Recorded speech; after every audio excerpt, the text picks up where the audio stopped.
Subscribe करें और bell दबाएं ताकि कोई खबर रह न जाए।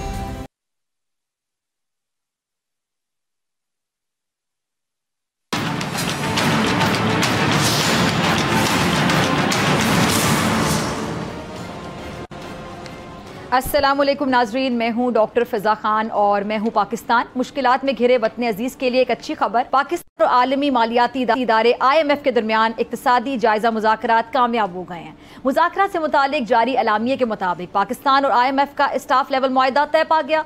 मुआहदे के बाद पाकिस्तान को IMF से की जो एग्जीक्यूटिव बोर्ड की मंजूरी है उससे आइंदा 1.1 अरब डॉलर की किस्त मिलेगी। लेकिन सवाल ये है कि क्या सिर्फ मुआहदा तय पा जाने से मसाइल हल हो जाएंगे? IMF के पास जाना ना पहली मरतबा था ना ये आखिरी मरतबा होगा। मसाइल तो जूं के तू हैं। मसाइल का हल यकीनन मिलजुल कर बैठने में है। ज़ाती मुफादात से बढ़कर सोचने की ना सिर्फ ज़रूरत है बल्कि अशद ज़रूरत है। हमारे सियासतदान जो हैं, आपको पता है, बाहमी जो चपकलिशें हैं, दुश्मनियाँ हैं, ज़ाती मुफादात कह लें, अनाओं की जंग, उनमें इस तरह ये दस्तो गिरेबां होते हैं कि ऐसा लगना शुरू हो जाता है, महसूस होना शुरू हो जाता है कि जैसे किसी को बज़ाहिर अवाम के मुश्किलात से कोई सरोकार नहीं है। हुकूमत बनने के बाद 1 पेज की बाज़गश्त एक बार फिर हम सुन रहे हैं। जी हाँ, सुन ज़रूर रहे हैं, लेकिन ये भी कोई पहली मर्तबा नहीं है। माजी में भी क्या हमने नहीं सुना था? क्या नहीं देखा था? देखा भी था, सुना भी था। यकीनन भंवर से निकलने के लिए मुल्क को इस वक्त सिर्फ एक चीज़ की ज़रूरत है, उसका नाम है इस्तेहकाम। मुफाहमत के फार्मूले पर सबको आना होगा। और इस्तेहकाम आएगा कैसे? क्योंकि इस्तेहकाम सुनना अच्छा लगता है, लेकिन ये लाना कैसे है, ये एक बड़ा चैलेंज है, एक बड़ा सवाल है। इसी सवाल से शुरुआत करती हूँ। इस्लामाबाद स्टूडियोज़ में मेरे साथ मौजूद हैं सीनियर सियासतदान साबिक़ वफाकी वज़ीर मोहम्मद अली दुरानी साहब। किसी तारुफ के मोहताज नहीं। बहुत शुक्रिया दुरानी साहब तशरीफ़ लाने के लिए। दुरानी साहब, आप बड़ी खरी खरी बातें कर जाते हैं। मुझे याद है कि इलेक्शन से पहले भी आप हमारे साथ प्रोग्राम में थे, आपने कुछ बातें की और वो इस तरह नज़र आई जैसा कि आपकी प्रेडिक्शंस थी या आपका एक तजर्बा है, आप एक नज़र रखते हैं। अभी 1 पेज के बारे से बातें हो रही हैं, पहले भी होती थी, लेकिन आपको लगता है कि 1 पेज पर सब आ जाएंगे? इस्तेहकाम जिसकी अशद ज़रूरत है, आपको नज़र आता है? ये सवाल मैं इसलिए पूछ रही हूँ साहब कि एक तरफ इस्तेहकाम की बातें हो रही, 1 पेज की बातें हो रही हैं, दूसरी जानिब पहला ही जो ट्रस्ट लेवल था पीपल्स पार्टी का हुकूमत पे, वो आईनी ओहदे लेकर, वजारतें ना लेके, वजारतों का बोझ ना उठाकर उन्होंने साबित कर दिया कि हमें तो शायद हुकूमत चलती नज़र नहीं आती है। बिस्मिल्लाहिर्रहमानिर्रहीम। देखें, 1 पेज जो इस वक्त की जो सूरत हाल है, माजी में ये लफ्ज़ इस्तेमाल किया जाता रहा पिछली हुकूमत के दौरान। इस्टेब्लिशमेंट और जो हुकूमत है उसका आपस के ताल्लुकात की रोशनी में इसको एक्सप्लेन किया गया। इस वक्त जो 1 पेज की ज़रूरत है वो ये हुआ है कि अवाम और हुकूमत के दरमियान का सफ़ा जो है वो फट चुका है। अवाम और हुकूमत के दरमियान जो ताल्लुक़ का सफ़ा था वो इस वक्त फटा हुआ है। असम्बली में जो लोग बैठे हुए हैं वो अवाम के वोट को फाड़ के वहाँ पहुँचे हैं। किसी गोंद से या वो एल्फी से जुड़ सकता है? हाँ, या पूरा फट गया? उसको जोड़ने का तरीका तारीख में एक ही है। वो ये होता है कि जब आप अवाम से ज़्यादती करते हैं तो उस ज़्यादती को आपको रेक्टिफाई करना पड़ता है। अवाम का हक उनको देना पड़ता है। अगर अवाम सोए हों जैसे हमारे सोए हुए थे फिर तो कोई मसला नहीं होता, जो मर्ज़ी किया आपने कर दिया। लेकिन जब अवाम जाग पड़े हों तो अवाम का हक किसी को हज़म हुआ ही नहीं तारीख में, और ना इनको होगा। हाँ, अगर कोई आमदियत होती, कोई यहाँ पे वोट का कोई कॉन्सेप्ट ना होता, कोई बादशाहत होती तो बादशाहों को भी नहीं चलने देती अवाम की नफरत। और यहाँ पे जो अवाम की नफरत है वो अहले हुकूमत के खिलाफ मुज्तमे हो चुकी है। इसलिए ये पहला मौका है कि लोग हुकूमत से भाग रहे हैं। पहले लोग वजारतों के लिए भागा करते थे, अब वजारतों से भाग रहे हैं, हत्ता के प्रोग्रामों में आने से भाग रहे हैं, हत्ता के पब्लिक को फेस करने से भाग रहे हैं, अपने हलकों से भाग रहे हैं। वजह यह है तो फिर ये भाग भाग के दावे कैसे किए जा रहे हैं? किस चीज़ के दावे? कि चीज़ें बेहतर हो जाएंगी। देखें, दावा करने में तो कुछ खर्च नहीं होता ना। आप पिछले मेरा थीसिस है आजकल के पिछले 52 साल से पाकिस्तान के अंदर 2 ख़ानदानों की हुकूमत रही है और ये एक दूसरे के मुकाबले में खड़े होकर आवाम को हमेशा इधर भाग जाओ, इधर आ जाओ, हम ठीक है। आज भी अल्हम्दुलिल्लाह उन्हीं की है। मैं नहीं, अब तो ज़्यादा बेहतर हो गया काम। पहले वो एक दूसरे के मुकाबले में होते थे, इस वक्त वो इकट्ठे होकर अवाम के मुकाबले में खड़े हैं। ये आप समझें कि इस वक्त जो आपकी दोनों पार्टियां हैं वो बाहम मुत्तहिद होकर अवाम के मुकाबले में सीना सपर हो गई हैं। एक पार्टी जो है वो मरकज़ में होगी या दूसरी मरकज़ से भागते हुए अपने इलाके में होगी या बाकी इलाकों में। तो लिहाजा इस सूरत हाल में जो सियासी सूरत हाल इस वक्त मुल्क के अंदर चल रही है, उसमें पुराने वाला पेज खा जुड़ भी जाए। जो एक तब्दीली वैसे सर आई है थोड़ी सी इसमें, ये कि वो एक मौलाना साहब भी इनके साथ होते थे ना, आजकल वो ऑपोजिट साइड पर। देखिए, मौलाना के बारे में तो मतलब मौलाना की अपनी एक सियासत रही है। मौलाना ने हुकूमतों में रहते हुए अपना रोल एक प्ले किया है, लेकिन इस वक्त हुकूमतों को उनका कोई रोल नजर ही नहीं आ रहा था अपने साथ। का भी यही तकाजा है, और हुकूमतों को उनका कोई रोल दिखाई नहीं दे रहा था अपने साथ। हुकूमतों को शायद रोल नजर ना आ रहा हो, लेकिन इस वक्त मौलाना की इज्जत का तकाजा यही है कि वो हुकूमत के साथ जाने के बजाय अपनी इज्जत बचाएं। तो इसलिए जो ये सूरत वो तो बचा ली ना उन्होंने फिर शायद, अल्लाह करे बची रहे। हाँ, मतलब ये एक डेफिनेट सी बात है। तो इस लिहाज से मैं ये समझता हूँ कि आज के हालात मुल्क के लिए बहुत मुश्किल है, जमहूरियत के लिए बहुत मुश्किल है। रास्ता जमहूरियत के अलावा कोई नहीं है, क्योंकि अवाम अब जाग पड़े हैं। ठीक है। और पार्लियामेंट में जो लोग बैठे हुए हैं वो जमहूरियत के जरिए आए नहीं है, इसलिए ये निज़ाम एक सवालिया निशान। अच्छा सर, ये जिस तरह फैसल वोडा साहब काफ़ी प्रेडिक्शंस करते हैं, आपके तासुरात चेंज हो गए उनका नाम सुनते हैं? मैं सवाल कंटिन्यू करूं? जी जी बिल्कुल। फैसल वोडा साहब टीवी पर अक्सर आके प्रेडिक्शंस करते रहते हैं और उनकी प्रेडिक्शंस किसी हद तक सही भी साबित हो जाती हैं। वो भी देखते हैं कि सिस्टम, ये जो निज़ाम है उनको ज़्यादा चलता हुआ दिखाई नहीं दे रहा। तो ऐसी बातें जब की जाती हैं तो इस्तेहकाम की बातें भी की जाती हैं, फिर आगे तो हमने बढ़ना है, तो ये चीज़ें अवाम में मायूसी भी पैदा करती हैं। देखिए, मैं ये समझता हूँ कि अवाम की मायूसी जो है वो अवाम को लोरी देने से ख़त्म नहीं होती, अवाम को सुलाने से ख़त्म नहीं होती, अवाम के इश्यूज़ को फेस करने से।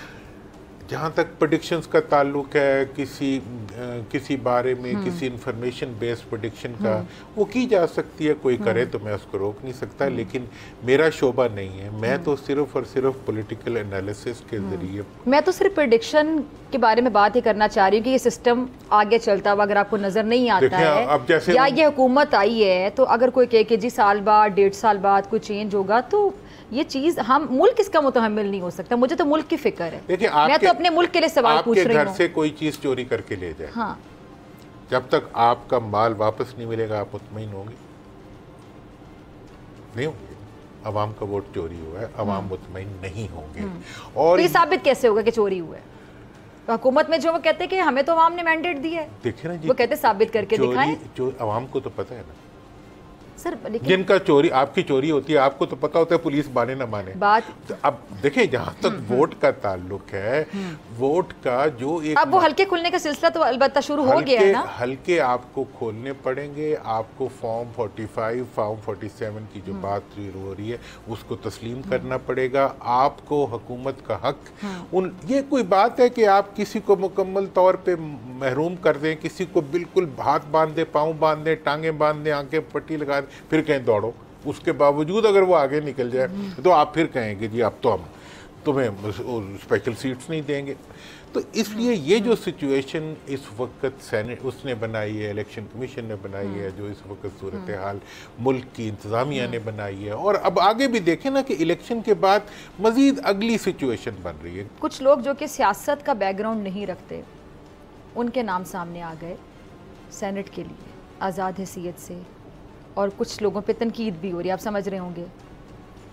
सेनेट की इस वक्त की हैसियत जो है वो कोई अगर टेक्निकली आज की डेट पे देखें तो वो ये जो दो हुक्मरान ख़ानदान हैं इनकी ज़ाती जागीर है, क्योंकि ये इन्होंने सियासत को अपनी मरूसियत का ताबे कर लिया है। ये सेनेट की सीटें या बेचते हैं, हाँ, या अपने मफाद या बार्टर पे देते हैं या पैसों पे देते हैं। सर, अजीब सी इस दफ़ा डिफरेंट सी सिचुएशन ये कि नवाज शरीफ साहब की पार्टी ने हुकूमत बनाई है, चाहे वज़ीर आज़म शहबाज शरीफ साहब है, लेकिन पार्टी को लीड तो नवाज शरीफ साहब भी कर रहे हैं, और वो छोटे भाई बड़े भाई का एहतराम भी करते हैं, चाहे वो वज़ीर आज़म बन जाए। उनकी फैमिली में ये चीज़ बड़ी है कि बड़ा एहतराम है बड़ों का। लेकिन आपको नहीं लगता कि इसहाक डार साहब वज़ीर ख़जाना नहीं बने तो क्या नवाज शरीफ साहब की मर्जी इसमें वाकई मीनून शामिल होगी? फिर वज़ीर दाखिला जो बन गए, फिर इस तरह की जो वजारतें, मेन वजारतें नवाज शरीफ साहब के फेवरेट लोगों को नहीं मिली, तो आपको लगता है कि नवाज शरीफ साहब इस पर खुश होंगे? देखें, नवाज शरीफ साहब का गम कहाँ से शुरू हुआ है? और कल वो IMF के हवाले से तनकीद कर रहे थे, उनके बयान पढ़े होंगे। अगर इसहाक डार साहब वजीर खजाना, तो क्या ये बयान होते नवाज शरीफ साहब के? मियाँ साहब के साथ कितनी ज्यादतियां अब तक हो चुकी हैं। जब वो आए उनके बारे में एक फेक प्रोपेगेंडा किया कि वजीर आजम आ गए, उसके ज़रिए अपने आप को ग्लोरीफाई किया गया। जब इलेक्शन हुए, इलेक्शन में बाकी हार, इश्तिहार तो उन्होंने खुद छुपवाए ना कि मैं बनने लगा हूं वज़ीर आज़म। इश्तिहार की हकीकत बता देता हूँ ना। जब मियाँ साहब के इलेक्शन हो गए तो जितने लोग मियाँ साहब के नहीं थे वो सब जिता दिए गए। जो मियाँ साहब के चाहने वाले जज लीडर थे उनको हरवा दिया गया। ठीक है, मियाँ साहब के चाहने वालों को हरवा दिया गया और मियाँ साहब के जो ना चाहने वाले थे वो सारे जितवा दिए गए। वो आज चीख रहे हैं। उसके बाद जो हुकूमत बनने लगी वो इतनी कमज़ोर थी कि मियाँ साहब को कहा गया कि जी आपकी तो ये इज्जत के मुनाफी है। मतलब इस घर को आग लग गई घर के चिराग से। मियाँ साहब का तो अपना ख़ानदान उनके खिलाफ पिच हो गया। मैंने तो कहा कि मियाँ साहब की मुस्लिम लीग एन को मुस्लिम लीग एम बना दिया गया और आज मुस्लिम लीग बेचारी का ये हाल है कि उसका जो सरपरस्त सब कुछ बनाने वाला, सब कुछ करने वाला है, वो आप सोच रहे हैं कि वापस लंदन चला जाऊँ। और ये मैं आपको बता दूं कि इस वक्त जो ख़ानदान हुकूमत में बैठे हुए हैं, ठीक है जी, उन सारों ने ही लंदन जाना है। अच्छा जी, या फ्रांस, सारों नहीं जाना है। क्योंकि सारों से मुराद आपकी कौन कौन है? मतलब ये है, देखें ना जी, जिन्होंने 52 साल तक मुल्क को इस मुकाम पे पहुंचा दिया कि आप इस खित्ते का कोई मुल्क ऐसा नहीं है जो इतना बेहाल हो जितना आज पाकिस्तान बेहाल है। कोई मुल्क के अवाम नहीं है ऐसे जो इतने रुस्वा हों जितने आज पाकिस्तान के अवाम रुस्वा है। आज रोज़े के अंदर जो है लोग भूखे फिर रहे होते हैं, अफ्तारी और सहरी से महरूम। ऐसी सूरत हाल में इस अंजाम तक पहुंचाने वाले लोग जो हैं, जब अवाम उनके खिलाफ खड़े हो चुके हैं, उन्हें खुद देख लेना चाहिए कि अब क्या सूरत हाल है, अब उनके लिए मुस्तकबिल क्या है। अब तो जो कुछ भी है वो इसी में है कि एक ही रास्ता है जिसको आपने बहुत इंटेलिजेंटली स्टार्ट में बयान कर दिया। वो कौन सा? वो ये है कि आप मफाहमत के ज़रिए जमहूरियत को बचाएं। मफाहमत के ज़रिए जमहूरियत को बचाएं और मईशत को बचाएं और सब कुछ। अच्छा, मफाहमत से मुझे एक चीज़ याद आ गई कि हम देख रहे हैं कि जी तमाम पार्टियों को एक पेज पर आना चाहिए आवाम के लिए, पाकिस्तान के मुस्तकबिल के लिए। चार्टर ऑफ डेमोक्रेसी की जिससे हम बात करते हैं, चार्टर ऑफ इकोनॉमी बड़ा ज़रूरी है। मईशत के लिए एटलीस्ट इनको एक पेज पर आने की ज़रूरत है। ये IMF के साथ जो अभी हमारा मामला तय हुआ, आपके सामने जो शराइत, सख्त फैसले। सर, KPK की हुकूमत मिल गई आपके बड़े फेवरेट बानी PTI को। उनके क्या कहें, उनके लिए क्या वर्ड इस्तेमाल करूँ मैं, गंडापुर साहब, मुझे तो वही कोई नूरी नाथ टाइप कैरेक्टर याद आ जाता है फिर। तो गंडापुर साहब ने अब जो आज बयान दे दिए उन्होंने रिश्वत के वाले से, आपने सुने? क्या वो होश में थे? वो कह रहे थे कि ईंटें मार के इंसाफ लें, जो रिश्वत ले उसके सर पे ईंटें मार के उसको मार दो। इस तरह के बयानात एक सूबे के वजीर आला देंगे और फिर उन्होंने विफाक के साथ मिलकर चलना है, तो आप आगे क्या देखते हैं? देखें, इस किस्म के बयानात जिम्मेदाराना, ये भी तो मतलब कहा है ना सोच की कासी की ना, मतलब जो आवाम की नुमाइंदगी करेगा। अब सारे वजीर आला ऐसे ही बयान दे रहे हैं। नहीं, लेकिन ईंटें मार के सर फाड़ दे किसी का, ये इस तरह का बयान, ये कितनी सेंसिबल पोस्ट पे बैठ के आप इतना नॉनसेंस बयान कैसे वो दे सकते हैं? ईंटें मार के ये जो सियासी जलसों की तकरीरें होती हैं, लेकिन कोई गले में पट्टा डाल के जरदारी साहब को खींचना था। मेरी बात सुनिए, यहाँ कोई टीवी पे सुन के ईंट मार दे के मुझे तो वज़ीर आला ने कहा था, मैंने मार दी ईंट। मेरा मतलब तो कौन जिम्मेदार होगा? वज़ीर आला को पता चल जाएगा कि गलत स्टेटमेंट दी है। मतलब ये है कि इस किस्म की स्टेटमेंट्स जो होती हैं, ये जब हुक्मरान देते हैं तो फिर उन्हें वापस भी लेनी पड़ती हैं। ये तो नहीं चलते। लेकिन स्टेट के अंदर आप स्टेट के इदारों से कन्फ्रंटेशन नहीं कर सकते, इसलिए इस किस्म के बयानात बचपने में आनी आतों से निपटा जाएगा और ये किया जाएगा, वो किया जाएगा। सर, मतलब ये कह के आप ईंटें मार के सर फाड़ दें, एक वज़ीर आला कहते हैं। मेरा मतलब ये है कि इस किस्म के जो बयानात होते हैं ये गैर जिम्मेदाराना बयान होते हैं। और एक वक्त हमारे वक्त में ये हुआ था कि जी वो जलसे के अंदर हथकड़ी लगवा देते थे मियाँ साहब सरकारी मुलाजमीन को, तो उसके ऊपर फिर एहतजाज हुआ कि जी ये आपका वो काम जो कानूनी ना हो वो वज़ीर आला भी नहीं कर सकता, वज़ीर आज़म भी नहीं कर सकता और कोई और भी नहीं कर सकता, इसलिए नहीं होना चाहिए। अच्छा सर, अभी नवाज शरीफ साहब की बात कर रहे थे ना कि आपके तो उनसे बड़ी ज़्यादतियाँ हुई हैं। नवाज शरीफ साहब ने आज भी जो पंजाब हुकूमत की मीटिंग हुई है, इजलास, उसकी सदारत उन्होंने की है। जो भी ये 1-2 दिन पहले जो हुआ था इजलास, पंजाब हुकूमत का इजलास में वज़ीर आला पंजाब भी थी, लेकिन सदारत जो थी वो नवाज शरीफ साहब खुद कर रहे थे। देखिए अब मियाँ साहब तो आज तक उनकी एक वर्थ तो है ना, वर्थ तो उनकी बेशक है, लेकिन अब उन पे तरस आता है ना कि मतलब वो बेचारे सर, एक सवाल उठाया जा रहा है कि वो वैसे कानून क्या कहते हैं कि क्या वो सदारत कर सकते थे उस इजलास की? इजलास की सदारत कैसे कर सकते हैं, नहीं कर सकते, लेकिन ये है कि पार्टी के बड़े जो होते हैं वो इजलासों में आ भी जाया करते हैं। लेकिन अब मियाँ साहब का जो स्टेटस है, उनका स्टेटस, चलो मरकज की किसी कंसल्टेशन में उन्हें बुला लिया जाता तो और बात थी, अब तो वो बेचारे मतलब अब फारिग हैं तो कुछ तो करेंगे ना। अच्छा सर, ये जो उन्हें बेचारों को देखो, घर वालों ने मियाँ साहब के खिलाफ जो कॉन्स्पिरेसी हुई है वो मियाँ साहब के घर से हुई है। मतलब उनके घर के मेंबरान ने उनका पहले इश्तिहार दे के उनको बेइज्जत किया, उसके बाद उनकी फ़ोटो आटे के थैले पे लगा के उनको बेइज्जत किया। वो फ़ोटो जो वज़ीर आज़म हाउस में लगनी थी, वज़ीर आज़म हाउस के बजाय उसको आटे के थैले पे लगा दी। मैंने कहा अगर मेरा बेटा मेरे साथ ऐसे करे मैं तो बहुत माइंड करूँ। हो सकता है उन्होंने भी किया हो, वो माइंड डेफिनेटली उन्हें करना चाहिए। मियाँ साहब एक सीजन्ड पॉलिटिशियन है, लेकिन अब क्या करें, मतलब औलाद की ट्रेनिंग में मतलब औलाद को बड़ों की रिस्पेक्ट के रेफरेंस से बहुत कॉन्शियस होना चाहिए कि भाई थैले पे मियाँ साहब लगे पड़े। जिनका वज़ीर आज़म हाउस में फोटो होना चाहिए था, उनका फोटो जो है वो आटे के थैले। हसन हुसैन नवाज साहब को जो रिलीफ मिला उस पर आपका क्या कमेंट?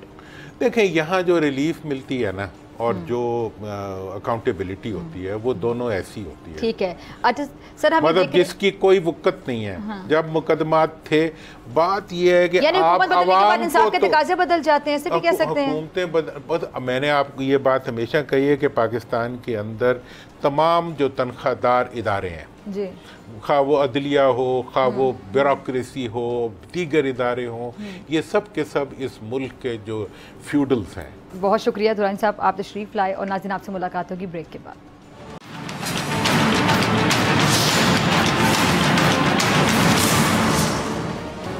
वेलकम बैक नाजरीन। हम ब्रेक से पहले बात कर रहे थे मिलजुल कर चलने की, और मोहम्मद अली दुरानी साहब हमारे साथ मौजूद थे, मुफाहमत के हवाले से बात हो रही थी। अब दूसरी जानिब अब देखते तहरीक इंसाफ ने फिर से इस बात से इनकार कर दिया। Secretary general PTI Umar Ayub से आज सवाल ये किया गया कि क्या मुज़ाकरात के लिए कोई राह हमवार हो रही है, जिसका जवाब उन्होंने कुछ इस तरह दिया कि जब तक बानी PTI जेल में है किसी भी तरह के जो मुज़ाकरात हैं उनका कोई इम्कान नहीं है। और दूसरी जानिब वज़ीर आला KP के गंडापुर साहब ने एक नया मशवरा दे दिया। उन्होंने फरमाया है, उन्होंने कहा है कि जी रिश्वत लेने वाले अफसर के सर पर ईंट मारो और नाम मेरा ले लो। मेरे साथ मौजूद मेहमान मौजूद हैं, नईम पंजोता साहब और बैरिस्टर अकील मलिक साहब। दोनों मेहमानों का बहुत शुक्रिया। पंजोता साहब से मैं आपकी इजाज़त से ज़रा शुरू करना चाहूँगी। पंजोता साहब, ऐसे चलेगी वजारत आला?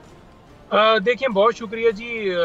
मैं तो दो टोक आपको कहूँगा कि सबसे पहले जो बात है ना, वो आवाम के मैंडेट के ऊपर बात की जाए। मिसाल के तौर पर हम ये कहते हैं कि एक बंदा मैट्रिक के इम्तिहान में फेल हो गया, तो आप उसे फर्स्ट ईयर में कैसे बिठा सकते हैं? पहले तो मैट्रिक के इम्तिहान पास करना होगा। जब वो प्रैक्टिकली हार चुके हैं तो उससे पहले ये तयन करना होगा कि जीते कौन है। जीतने वाली जमात जो है उसको जो है अपोजिशन में, तो जो आपके जीते हैं ये वज़ीर आला जो बने हैं वो सर में ईंटें मारने के मशवरे दे रहे हैं। पंजोता साहब, आप खुद कानून को समझते हैं, आप एक सीनियर लॉयर भी हैं, सियासत में आप बाद में आए हैं, तो मुझे बताएं कि सर पे ईंट मार दी किसी ने वाकई गंडापुर का बयान सुन के, तो ये फिर मुकदमा किसके खिलाफ दर्ज होगा?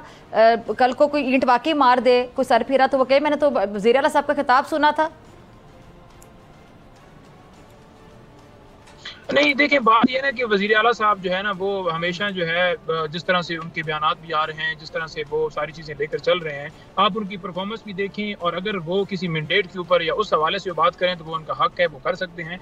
दूसरी बात ये भी देखें कि 9 मई के हवाले से उनके वारंट जो है अदालत अब भी निकाल रही है। और दूसरी तरफ आप देखें तो मेरा सवाल वहीं पर है कि सर पे ईंट मारने के मशवरे क्यों दे रहे हैं अवाम को? नईम साहब, उन्होंने क्या कहा है? उन्होंने आपने सुना ही नहीं है। उन्होंने कहा है कि रिश्वत जो लेगा उस अफसर के सर पे ईंट मार दो और मेरा नाम ले लो। देखिए, उन्होंने इस सेंस में बात की है ना कि कोई भी रिश्वत जो लेने वाला है, और जिसके सर में ईंट मारो, मेरे ख्याल से यहाँ तक बोला, जहाँ तक मुझे याद आ रहा है कि जिसके सर पे ईंट मारो उसके बेटे को जाके कह दो कि मैंने तुम्हारे बाप को जहन्नुम में जाने से बचा लिया है। देखिए, उनका मतलब ये है कि ये जो रिश्वत है ये इतनी बुरी चीज है कि इस्लाम के अंदर हमें सख्ती से ममानियत है। रिश्वत लेने वाला और देने वाला दोनों जहन्नमी है। उस सेंस में उन्होंने कहा है कि इस जो गुनाह है इसकी इस तरह से सेंसिटिविटी है कि अगर कोई आपसे रिश्वत मांगता है या रिश्वत लेता है तो उसके खिलाफ स्ट्रिक्ट एक्शन लिया जाए। स्ट्रिक्ट एक्शन का मतलब ये नहीं है कि अब गोली उधर मारनी है, मतलब ये है कि उसके ऊपर केस या आवाज या जिस तरह से भी उसके खिलाफ कंप्लेंट करके। चलिए मैं आपकी जरा दोबारा आती हूँ, आपका पॉइंट आ गया। जरा मैं बैरिस्टर अकील मलिक से भी समझ लेती हूँ कि एक आम शहरी को इसकी किस तरह समझ आई, इनकी पार्टी इस बयान को कैसे देख रही है। सर, फिर रिश्वत के खात्मे के लिए पंजाब में भी ऐसी कोई पॉलिसी आने वाली कि ईंटें मारी जाएंगी सरों पे, कैसे देख रहे हैं गंडापुर साहब के बयान को, आपकी पार्टी कैसे देखती है? बिस्मिल्लाहिर्रहमानिर्रहीम, बहुत बहुत शुक्रिया जी। बात यह है कि जब हुकूमत खा वो सूबे में हो या वफाक में हो, उसमें देखने वाली ये बात है कि ब्यूरोक्रेसी और सियासतदान ये इन्होंने मिलजुल के काम करना होता है। ये एक ही गाड़ी के दो पहिए हैं, इन्होंने इकट्ठे चलना होता है। एक एडमिनिस्ट्रेशन के सारे मामलात होते हैं, उनको देख के चलना होता है। ये इस तरह की बयानबाजी मतलब ये तो हम रोज़े अव्वल से कह रहे हैं कि ये सियासी जमात नहीं है, ये एक इंतशारी टोला है जो कि अब देखें ना, ये कोई कहने वाली बात है। अगर अल्लाह ताला की ज़ात ने आपको इस मनसब पे बैठा दिया है और जैसे तैसे हमें तो बड़ी रिजर्वेशंस हैं KP के रिजल्ट्स पे भी, लेकिन आप आगे हैं तो हम आपके जैसे तैसे मैंडेट को तस्लीम कर रहे हैं और आप वज़ीर आला KP के हैं और आप ये क्या पैगाम दे रहे हैं आवाम को कि आप जाके ईंटें मारें, तो कल क्या पूरी KPK की आवाम जो है वो ईंटें लेके जाएगी सरकारी दफ्तरों में, जो वहाँ पे उनके बच्चों को कहेगी जी हमने आपके वालिदैन को जहन्नुम में जाने से रोक लिया, तो जहन्नुम में जाने से शायद पिंकी पीरनी साहिबा को भी रोक लेते, जहन्नुम में जाने से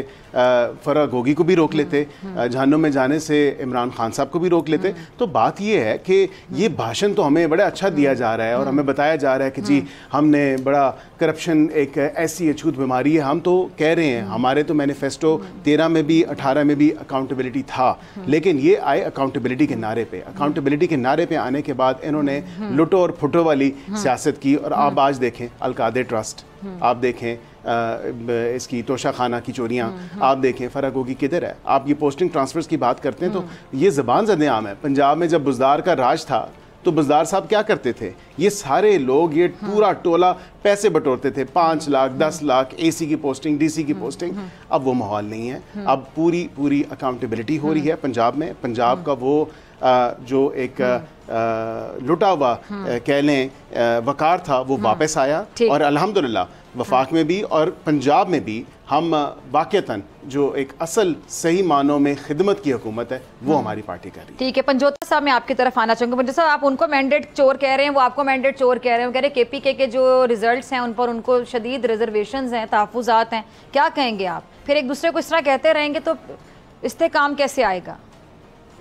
जी, इस पे प्रैक्टिकली काम ऐसे आएगा कि अली मीर गंडापुर साहब ने जब हलफ लिया तो उन्होंने पहले आते ही जो floor of the house speech की, उसमें उन्होंने कहा कि अगर किसी को शक हो कि हमने धांधली की है या कोई समझता हो कि किसी हलके में हम धांधली से जीते हैं, हमारे हुए हैं, तो कोई बंदा आकर पॉइंट आउट कर ले। 4 हलके 5 हलके जितने खुलवाना चाहते हैं हम तैयार हैं।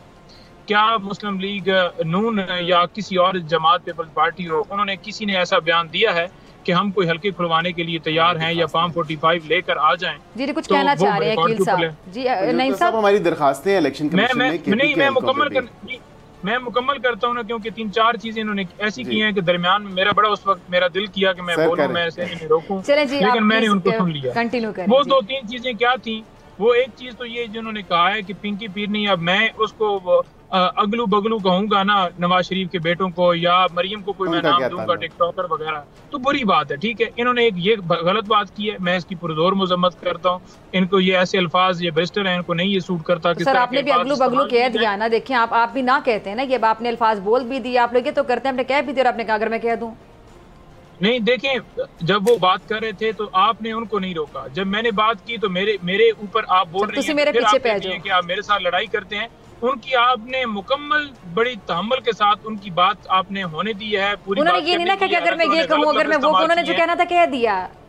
ठीक है, वो उन्होंने सही कहा गलत किया, उस पर बहस बाद में हो सकती है। मैं किसी को डिफेंड नहीं करी। देखें, किसी ने सही कहा गलत कहा वो एक अलग बहस है। आपने कहा अगर मैं उनको कह दूं तो मैंने कहा आपने कह भी दिया, अगर भी कह दिया। जी चलिए, बिल्कुल। उनका नाम वो साबका खातून अव्वल है, उनका नाम बुशरा बीबी साहिबा है। और जो ये बातें कर रहे हैं जादूगरनी या पत्नी क्या कह रहे हैं पीरनी, तो ये गलत बात है, इसकी मैं मजम्मत करता हूँ। और दूसरी बात रह गई, जो करप्शन की बात है, चोरी की बात है, तो पूरी दुनिया में सर्टिफाइड चोर कौन है?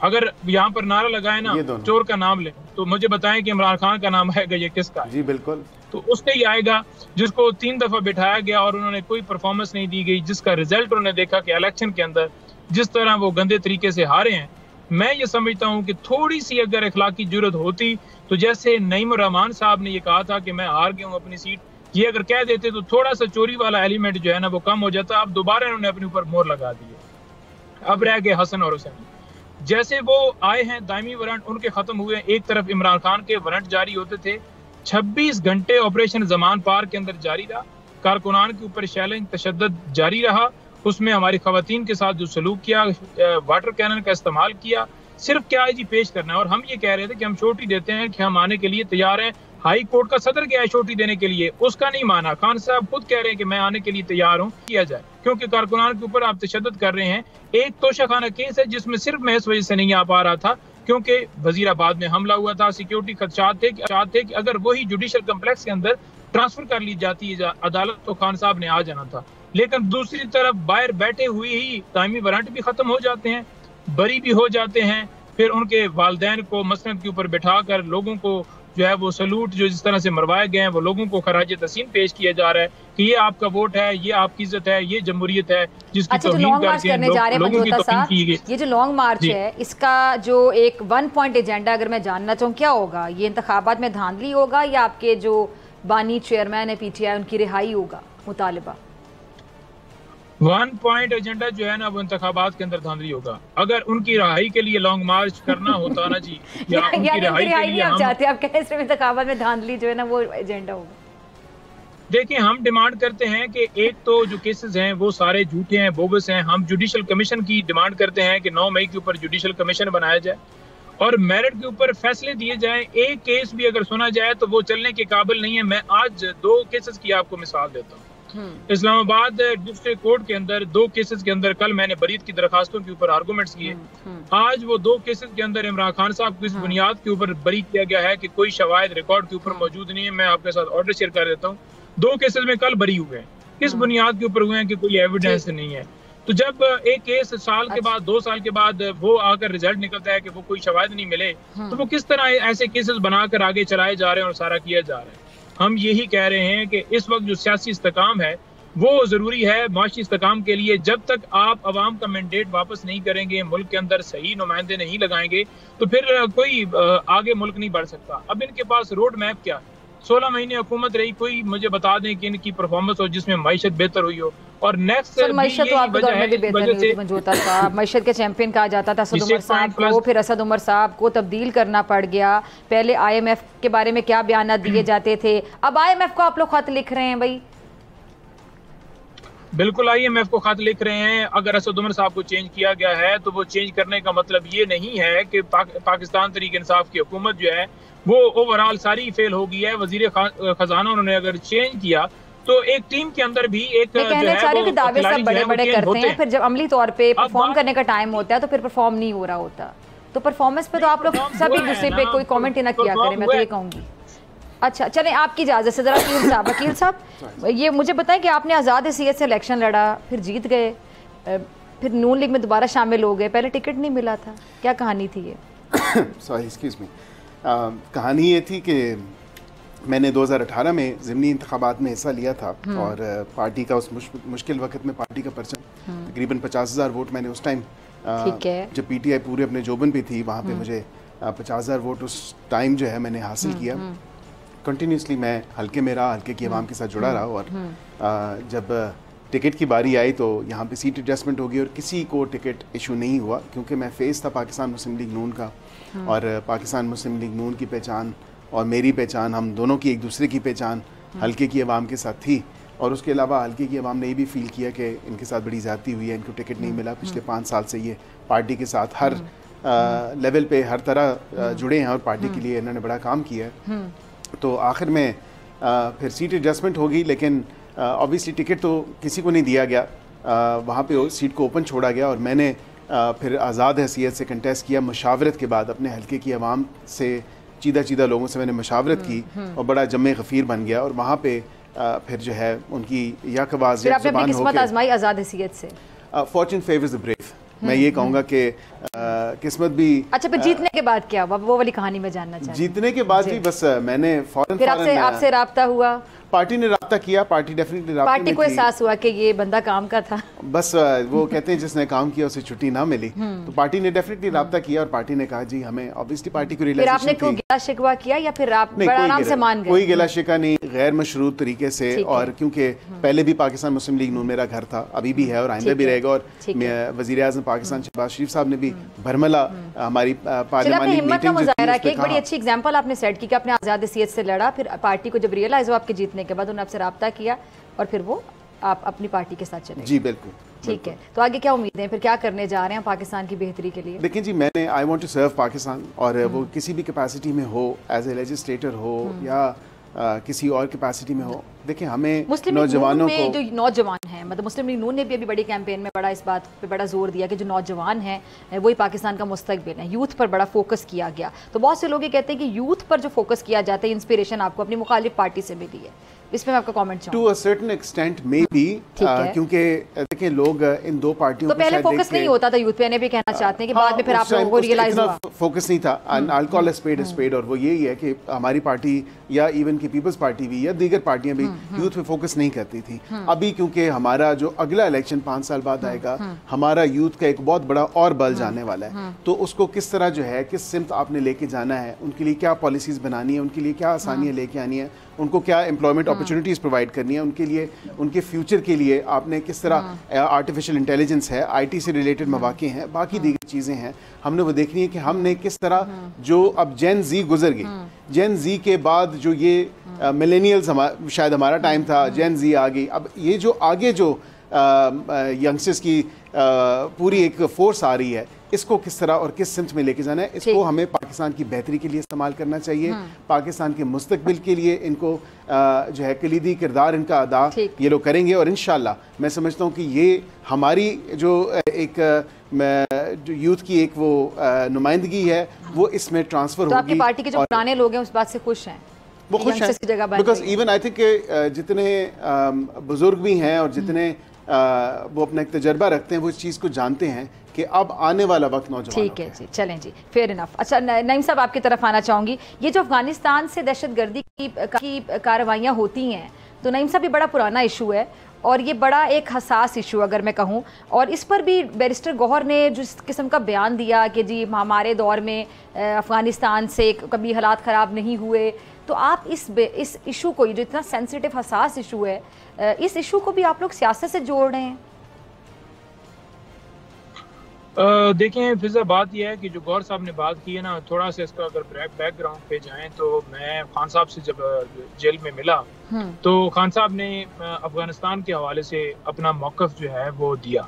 वो मौक़िफ़ क्या था? वो मौक़िफ़ ये था कि अफगानिस्तान के लोगों को जिस तरह ठुड्डे मार कर निकाला जा रहा है, मिसाल के तौर पर वो कह रहे थे कि अगर आप 40 साल किसी मेहमान की एक मेहमान नवाजी करते हैं और उसके बाद उसे जिस तरीके से आप ठुड्डे मार कर निकालते हैं और फिर आप कहें कि जनाब आपको बेघर किया जाता है, किसी के वालिदैन नहीं पंजोता साहब, सॉरी मैं आपकी बात से डिसएग्री करती हूँ। मुझे एक बात बताएं, एक मिनट, कारोबार है, मुझे आप एक बात बताएं। नहीं, आप किसी मुल्क में जाके डॉक्यूमेंटेशन के बगैर, उनका जो कानून, उनका जो तरीका है उसके बगैर जाके रह सकते हैं?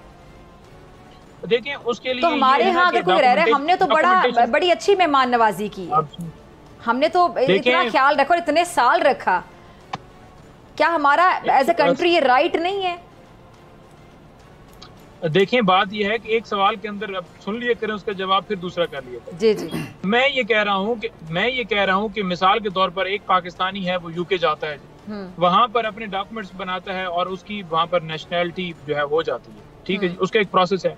खान साहब भी यही कह रहे थे कि एक प्रोसेस है, उसके मुताबिक आप करें कि उनको एक मौका दें, उनके डॉक्यूमेंटेशन के लिए जो हो सके उनको जो है वो उसके ऊपर कानून साजी, जो भी तरीकाकार करना है वो करें।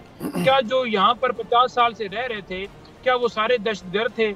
और आपने उनको अगर निकाला है, जिस तरीके से निकाला है कि उनको अचानक से आपने बेघर कर दिया कि आज हम 10,000 निकाल रहे हैं, 15,000 निकाल रहे हैं। चलिए, वक्त की कमी है, कील साहब आप कमेंट करना चाह रहे थे, आप कमेंट करूंगा। सबसे पहली बात पर पंजोता साहब, ये जो देखें उस प्रोग्राम में मैं खुद था, शोएब शाहीन साहब की वो स्टेटमेंट थी, उन्होंने कहा कि जी अफगानिस्तान पे हमला नहीं हमें करना चाहिए, तो ये उनकी स्टेटमेंट थी और मैं इस बात पे था कि जी मैंने कहा हमने अपनी अफवाज पाकिस्तान के जो नौजवान जो हैं वो शहीद हुए हैं, उसका बदला एब्सोल्युटली हमें लेना था और हमें ये अपना एक रिकॉर्ड स्ट्रेट सेट करना था, बताना था कि जी ये हमारी जो है हमारी सॉवरेनिटी के ऊपर और हमारी अफवाज पाकिस्तान के ऊपर और हमारी सिटीजन्स के ऊपर आप जो है किसी किस्म का भी जो है वो उनको नुकसान नहीं पहुंचा सकते। तो जहाँ तक बात है जो मैं कॉमेंट करना चाह रहा था, इतनी हद तक मैं ज़रूर इत्तेफाक करूँगा पंजोता साहब की इस बात से कि यहाँ पे पिछले 76 सालों में कोई ऐसा लॉ मेकर, कोई ऐसा लेजिस्लेटर नहीं आया जिसने डिपोर्टेशन प्रोसीडिंग्स के ऊपर या डिपोर्टेशन का कोई कानून बनाया हो।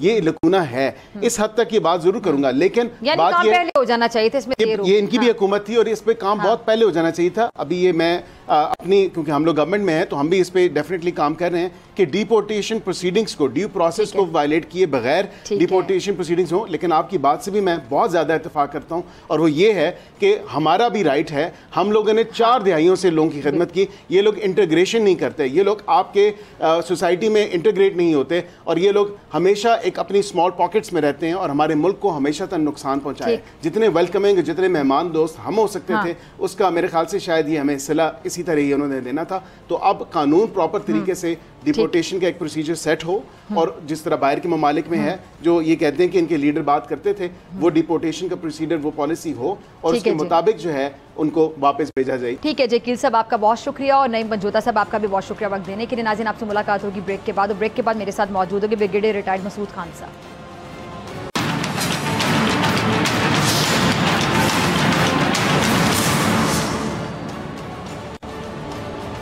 वेलकम बैक नाजरीन। वज़ीर आला बलोचिस्तान सरफराज बुगची की जानिब से बड़ा और हौसला कुन बयान सामने आया है। कोयटा में Balochistan youth state harmony summit से खिताब करते हुए वज़ीर आला का कहना था कि नाराज़ बलोचों को मनाने खुद जाऊंगा। इस मौके पर कौमी धारे में शामिल होने वाले सरफराज बंगलजई भी समिट में मौजूद थे और वज़ीर आला ने मजीद ये कहा कि कुछ हमारी गलतियाँ भी हैं, हकीकत और तासुर में बहुत फ़र्क है। उन्होंने कहा कि हम आइन और कानून की बालादस्ती पर यकीन रखते हैं, मुल्क में बिगाड़ का हक किसी को नहीं है। सालों से बलोचिस्तान के लोगों के अंदर नफरत घोली जा रही है। इस मौके पर बंगलजई का कहना था कि अस्करियत पसंद ग्रुप के अहम कारिंदे कौमी धारे में शामिल होने के बाद अच्छा सलूक किया जा रहा है, आज़ादी और सरजमीन के नाम पर लोगों को उकसाया जा रहा है और अवाम को बचाने के लिए कौमी धारे में शामिल हुआ हूँ। इसी पर बात करने के लिए मेरे साथ मौजूद हैं ब्रिगेडियर रिटायर्ड मसूद खान साहब। बहुत शुक्रिया ब्रिगेडियर साहब ज्वाइन करने के लिए। ब्रिगेडियर साहब, ये कितना खुश आइंद है ऐसे लोगों का कौमी धारे में शामिल होना, और नौजवानों के लिए खासतौर पर अगर मैं बात करूँ कितना हौसला अफजा है, बिलखुसूस बलोचिस्तान के हवाले से अगर मैं बात करूँ।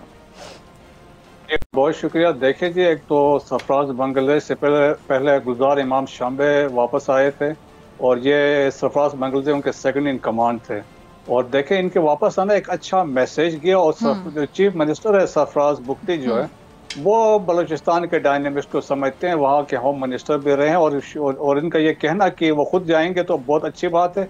और क्योंकि देखें नौजवान जो है इंपॉर्टेंट स्टेक होल्डर्स हैं बलूचिस्तान में, और जिस तरीके से उन्होंने खुद बताया कि जिस तरीके से दुबई से या सिंगापुर से बैठ के वहाँ से जहन साजी की जा रही है, सोशल मीडिया का इस्तेमाल किया जा रहा है, लेकिन एक इम्पॉर्टेंट चीज़ है इसमें इंडिया का बड़ा रोल है, क्योंकि इंडिया के अंदर से भी वहाँ से बलोच रेडियो स्टेशन चल रहे हैं, इंटरनेट रेडियो से पॉडकास्ट सिस्टम चल रही है और वहाँ से देखे टेररिस्ट को फंडिंग तो असल में इंडिया से आ रही है।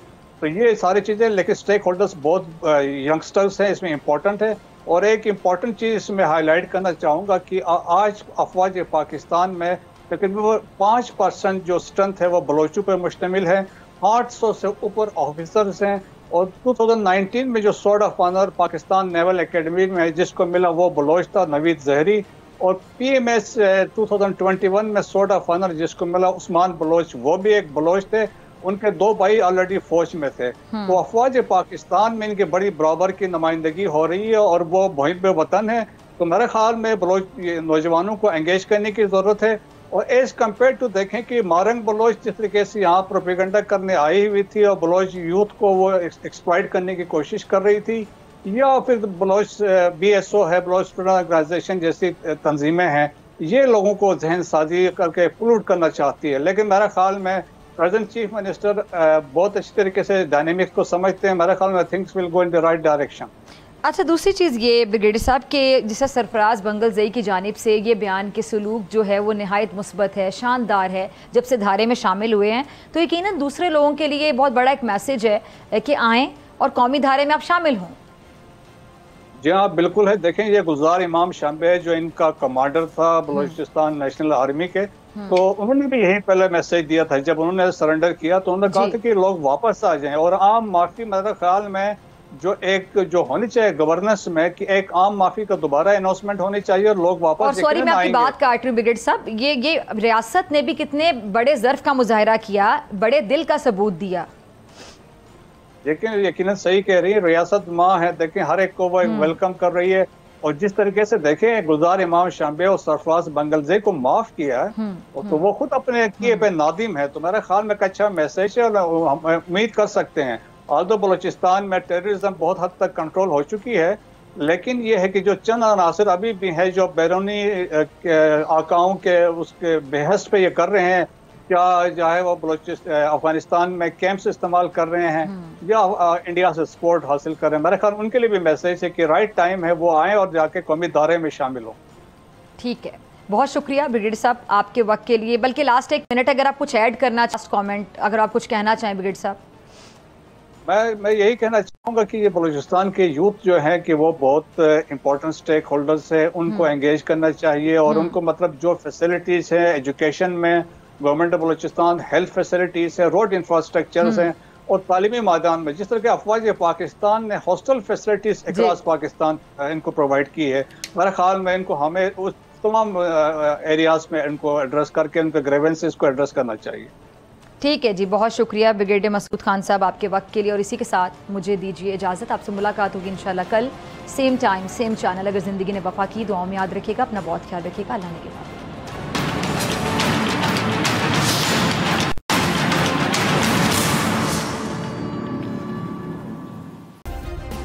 सब्सक्राइब करें और बेल दबाएं ताकि कोई खबर रह न जाए।